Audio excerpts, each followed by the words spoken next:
আসসালামু আলাইকুম গাইস, কেমন আছেন? ভালো আছেন সবাই? দেখেন, এখন আমরা ল্যান্ড ক্রুজার পুরান মডেল 2004-5-এর ব্রেক শু খুলছি। দেখেন, এটা হলো ব্রেক প্যাড। দেখেন কি অবস্থা, এটা সব খাই শেষ। দেখেন এক সাইড খাইছে, এই অবস্থা। এগুলি খাই শেষ হয়েছে। দেখেন এই যে কত কিছু খুলতে হয়। দেখেন এই লক, ওয়াশার, বেয়ারিং, সেকনাট, এগুলি সব খুইলা এই দেখেন।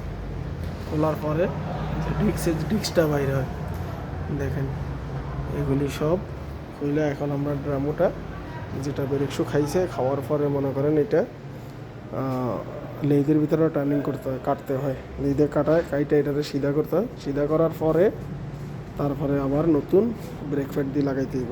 নতুন ব্রেক প্যাড দিয়ে লাগানোর পরে যখন ব্রেক মারবে, তখন আর এটা যে ভাইব্রেশনটা আসে ওটা আর আসবে না। দেখেন এটা আগে দোনো সাইডে সেম খোলা হয়েছে। তো স্টেশন ল্যান্ড ক্রুজার যেটা পুরান মডেল, এই পুরান মডেলের গাইস লাজিম এগুলি খুলতে হবে।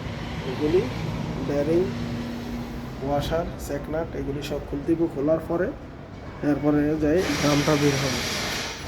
এটা হইলে মনে করেন যে নাকেল, এটাকে নাকেল বলে। এটা হইলে এক্সেল, এই হলো শাল্লাল, যেটা শাল্লাল বলে। শাল্লাল উপরে শাল্লাল, নিচে শাল্লাল। এই সিলিন্ডার, ব্রেক সিলিন্ডার, ঠিক আছে।